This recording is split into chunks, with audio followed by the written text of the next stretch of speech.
Hardhat's all about showing up to play hard, doing what it takes to win. If you want to cement legacy, win another. He's your third center. You don't want to pump him up too much, but it's hard not to. This is maybe the most I've ever agreed with you.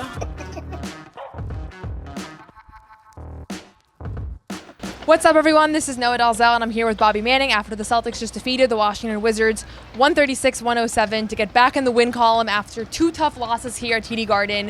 And I think this game, a lot of great performers, a lot of guys, honestly, that had their best game of the season. A couple guys may have had the best game of their career. We might have seen three career games tonight. But leaving this game, who is the key, you think, to this win? And kind of what's your biggest takeaway moving forward from this game? I think we're now looking at 5-6 games of Minott in the starting lineup, and it has solved the rebounding issue in many ways.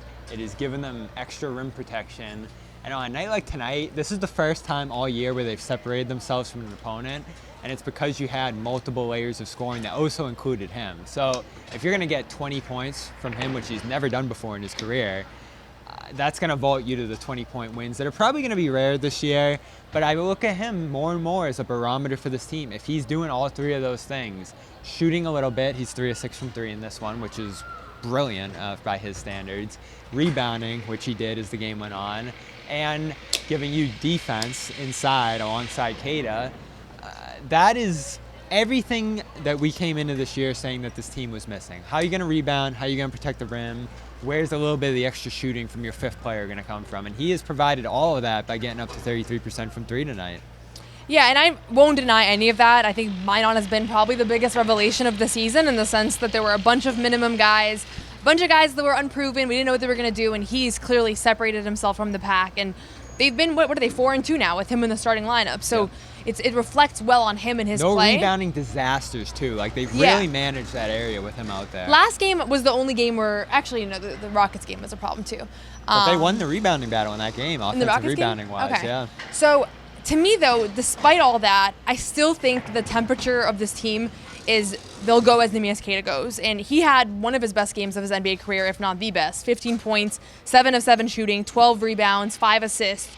This team has just been so much better when he's on the floor than when he's off of it that I'm starting to wonder, like, can he play more? Is it a stamina thing? Is it an injury management thing? Because it's just they have another dynamic offensively with him as a lob threat, him rolling to the basket. And he said at postgame when I asked, Minott caught? Yes. But when I asked him about a postgame, like, is this something you guys are talking about? Trying to get you more looks, towards the basket? He said it's less about that and it's more about just being a threat, attracting defenders. They've been a better rebounding team when he's on the floor. They've been a better defensive team, and with that, he has the best net rating on this team so far this season. So, to me, he remains the biggest question about this roster. Like, how can he handle himself against the best centers in the league? This was not one of the best front courts in the NBA. But when he's playing like he did tonight, this team's good. He has the most responsibility on the roster, and Joe has said that, too, routinely, multiple times throughout this year.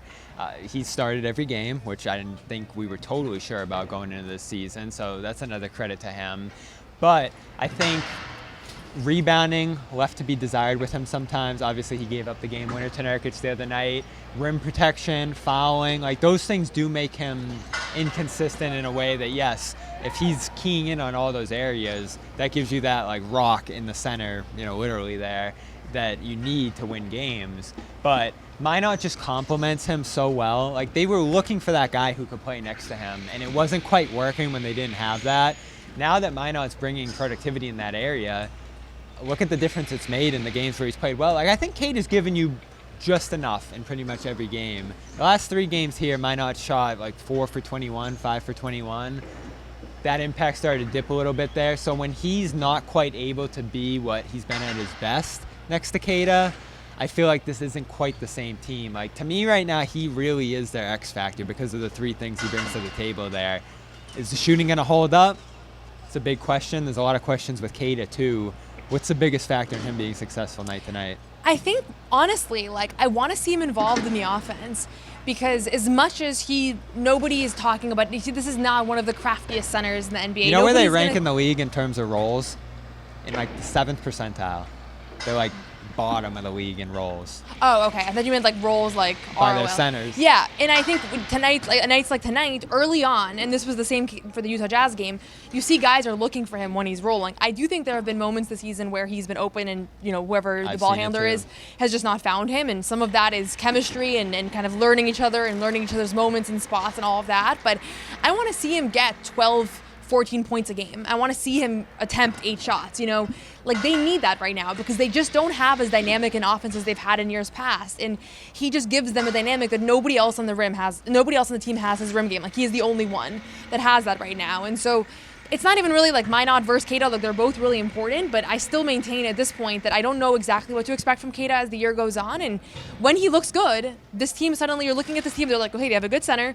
They have Jaylen Brown, who's been playing at an incredible level all year. Peyton Pritchard, who has also been really solid. Derek White, who I still think is going to come around because he's a proven player. Like suddenly you're like, okay, this team's pretty good. And when Queta's bad, or he's really struggling, or he's not playing, or he's not on the floor, you have a lot of questions. Well, they found a potential solution in spots tonight because they slid Minott over to center in both halves for a rotation. And I liked what it looked like. I liked what it looked like. I wondered going into this year, I even asked him, can you play a little center? Because he's long enough, he's pretty tall, and he's such a good rim protector and rebounder that you can probably get by there a little bit. And they put him in the action, the pick and roll, and actually found him inside. First possession out there. He should have had an and one. He was really frustrated with himself that he didn't get to go. So that's another reason I think he could be the biggest X factor on this team is that he could even give you a little bit of small ball center minutes. And that's a great development out of this game that you found another layer to this team that you can get to with those minutes. Because as you said, when Cater's been off the floor, they haven't gotten much from Garza. Boucher hasn't played, and Tillman's not much of a factor to begin this year. So your centers might be Queta, Minott, a little bit of Garza. Yeah, and I don't want to erase, like, Tillman's had his moments. He was critical in that 76ers win. Fair. Garza had some good moments against the Pelicans. Like, they've had their spots, but they don't seem like they're as long-term of solutions as Queta and Minott are right now. So at the end of the day, the Celtics team is going to need both of those guys to play really well if they're going to have a chance to make the playoffs, be better than a lot of people expect them to be. And nights like tonight, they both look really good, but we do have to acknowledge who they were up against, right? They were up against one of the weakest front courts in the NBA. And you said the Wizards have just gotten nailed by centers, right? Yeah, they've gotten. Yeah, somebody sent me this morning literally a list of all those stat lines for all the opposing centers they've played, and a lot of career nights how about when you this face for the a Wizards. test this weekend? Wendell Carter, Jonathan Isaac, Paolo Banchero. Like that is a nice front line to see where you're at the forward spot and the center spot against that rough and rugged Orlando team. And we remember the playoff series, grueling in terms of the physicality down there. So 2 games coming up against them. Another really nice test for what's become the stabilizing factor on this team. Whether you think Kate is more important or Minott's more important, like them together as a duo has been outstanding. And they need them both, and it's great to see them both put together a strong performance like they did tonight.